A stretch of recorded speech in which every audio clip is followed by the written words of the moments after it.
आलोक के बार बार आपत्ति करने पर ज्योति मौर्य आलोक के खिलाफ फर्जी मुकदमा प्रयाग के धूमनगंज में लिखा देती हैं कि मुझसे 50 लाख रुपए और दहेज की मांग की जा रही फॉर्च्यूनर गाड़ी की। अरे ज्योति मौर्य जी, यदि आपके बाप की हैसियत 50 लाख और फॉर्च्यूनर गाड़ी देने की रही होती तो आपके पिता उसी समय पीसीएस और आईएएस आपके लिए खोज दिए होते, जब आपकी कोई हैसियत नहीं थी, जब आप सामान्य इंटर पास और बीए कर रही हुई लड़की हुआ करती थी। कि ये सारी बातें स्त्री होने का अनुचित लाभ लेने की तरह हैं और हमारे यहाँ इस तरह के लाभ को समाज लेने नहीं देगा, कानून लेने नहीं देगा, सरकार लेने नहीं देगी। उनके खिलाफ प्रॉपर कार्रवाई होगी और उनके खिलाफ 302 का षड्यंत्र रचने का मुकदमा 120B का दर्ज होगा और वे इस मामले में गिरफ्तार होंगी और जेल भी जाएंगी। एक ज्योति मौर्य बहुत सामान्य परिवार की, हम लोगों के बनारस की ही लड़की है और हम लोग उसके परिवार को भी जान रहे हैं, देख रहे हैं। बहुत सारे वकील भाई उनके घर के आसपास रहते हैं,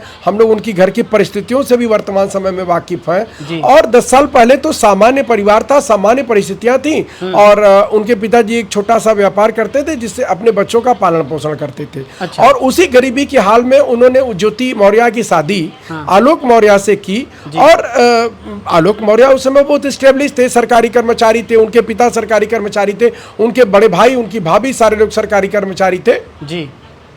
लेकिन मानवता के नाम पर और लड़की अच्छी होने के कारण यह शादी हुई।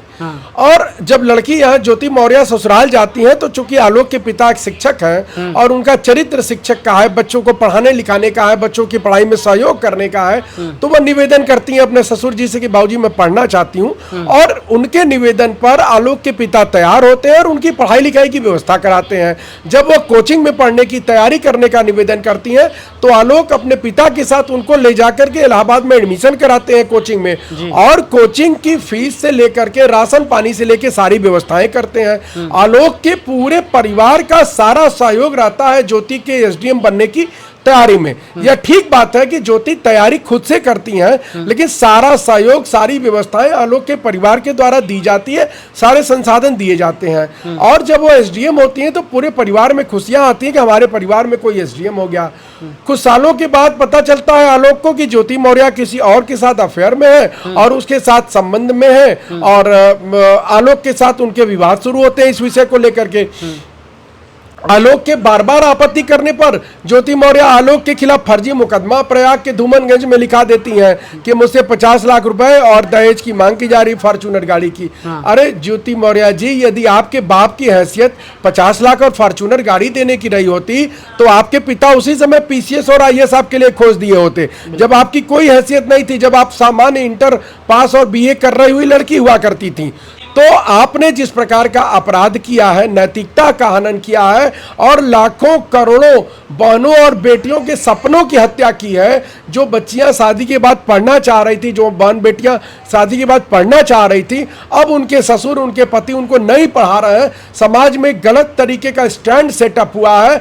हजारों की मात्रा में जो हम लोग की जानकारी है, जो लड़कियां समाज में काम कर रही थी, पढ़ाई कर रही थी, तैयारी कर रही थी, उनके ससुराल के लोग उनको वापस बुला रहे हैं। तो यह समाज में एक विखंडन की प्रक्रिया उत्पन्न हुई है और बड़ा गलत संदेश गया है। इसीलिए हम लोग इस मामले में बार बार सरकार से मांग कर रहे हैं कि जैसे मनीष दुबे का सस्पेंशन इस मामले में हुआ है, हम लोग सस्पेंशन की मांग नहीं कर रहे हैं। सस्पेंशन तो एक विभागीय कार्रवाई है, वह तो मोरल टैप्टीट्यूड में ऐसा ही हो जाती है। लेकिन जिस प्रकार का यह गलत कृत्य किया गया है, जैसे आलोक के हत्या की साजिश रची गई है, जिस प्रकार से फर्जी मुकदमे कराए गए हैं आलोक के परिवार के ऊपर, उसमें कम से कम इनकी सर्विस से बर्खास्तगी होनी चाहिए और एनएसए के तहत कार्रवाई होनी चाहिए, ताकि समाज के विखंडन की समस्या समाप्त हो। और जो लोग भी इस तरह की कार्रवाई, आप देख रहे होंगे बहुत सारे मामले सामने आ रहे हैं जिसमें पति लड़कियों को पढ़ाते हैं और उनको नौकरी लगवा रहे हैं और उसके बाद वह तलाक के मुकदमे दाखिल कर रही है और समाज में भी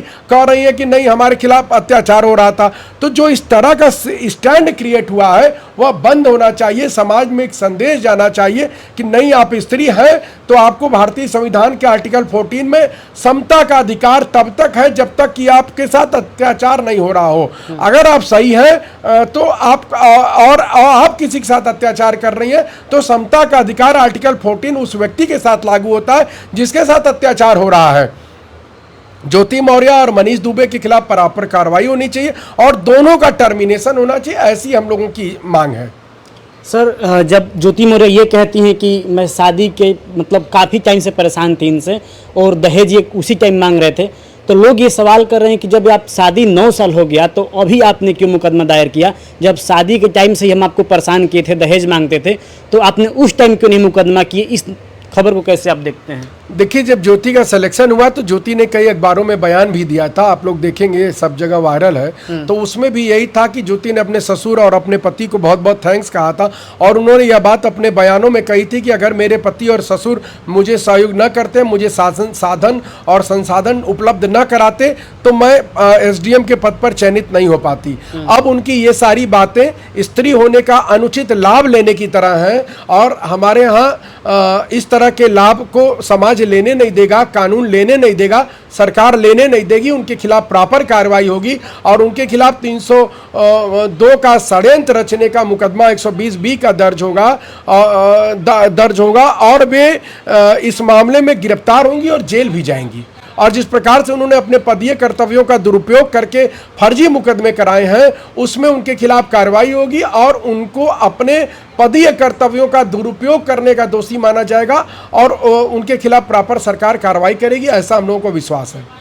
सर, एक सवाल ये भी उठता है कि जिस तरह से ज्योति मौर्य और आलोक मौर्य पति पत्नी के बंधन में थे, अचानक बीच में मनीष आ देते हैं, मनीष दुबे, वो परिवार को फोड़ कर रख देते हैं, उनको किस प्रकार से सजा मिलना चाहिए आपके नजर में? आप लोग तो देखे ही हैं, मनीष और ज्योति के बीच में जो बातचीत हो रही है वो बिल्कुल कोलैबोरेटेड है, हत्या की प्लानिंग है जी। और हत्या की प्लानिंग है और जिस तरह से दोनों लोगों की भाषा है बिल्कुल कोरिलेट करती है और दोनों का कोलैबोरेशन साबित करती है। एक तरफ मनीष दुबे कहते हैं कि आलोक को सिलेबस भी मालूम है PCS का और दूसरी तरफ ज्योति कहती है कि हाँ पढ़ाना लिखाना तो उसको कहते हैं जो LKG से पढ़ाया लिखाया जाए।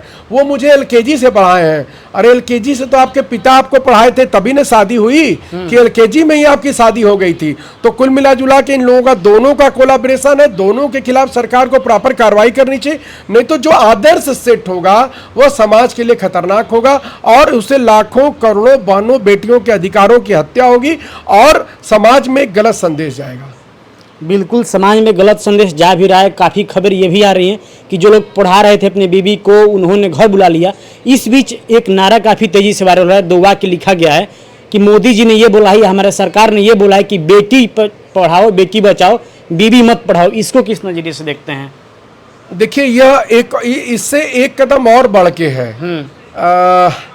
देखिए, मान लीजिए अगर कोई बहन है, कोई बेटी है, उसकी शादी हो जाती है तो सामान्य या हम लोगों की नज़र में तो वह बच्ची ही है, बेटी ही है। ठीक है, उसकी शादी हो गई तो वह अपने पति के लिए पत्नी हो गई। लेकिन यह पति और पत्नी के बीच के भी विश्वास का हनन नहीं है, यह ससुराल पक्ष के लोगों के विश्वास का हनन है। पूरा ससुराल पक्ष से प्रभावित है। आलोक के पिता के ऊपर फर्जी मुकदमा है, आलोक के माँ के ऊपर वह मुकदमा है, आलोक के जो पूरा सराउंडिंग्स है, आलोक का जो पूरा गांव है, आलोक के जो रिश्तेदार हैं, वो सारे लोग इस प्रकरण से प्रभावित हैं। तो अब समाज में एक चलन यह चल रहा है कि शादी के बाद ससुराल के लोगों को अपनी बहुओं को या अपनी पत्नी को नहीं पढ़ाना चाहिए। इसीलिए मैं यह कह रहा हूँ, इस ट्रेंड को, इस सेटअप को बदलना होगा। इस ट्रेंड और इस सेटअप को बदलने के लिए सरकार को आगे आना होगा और सरकार को ऐसी कार्रवाई करनी पड़ेगी जिससे समाज में एक संदेश जाए कि कोई ज्योति मौर्य या कोई भी लड़की या कोई मनीष दुबे मिल करके इस तरह का कोई कार्य नहीं कर पाएंगे जिससे समाज में गलत आदर्श सेट हो और लाखों करोड़ों बहनों और बेटियों के सपनों की हत्या हो।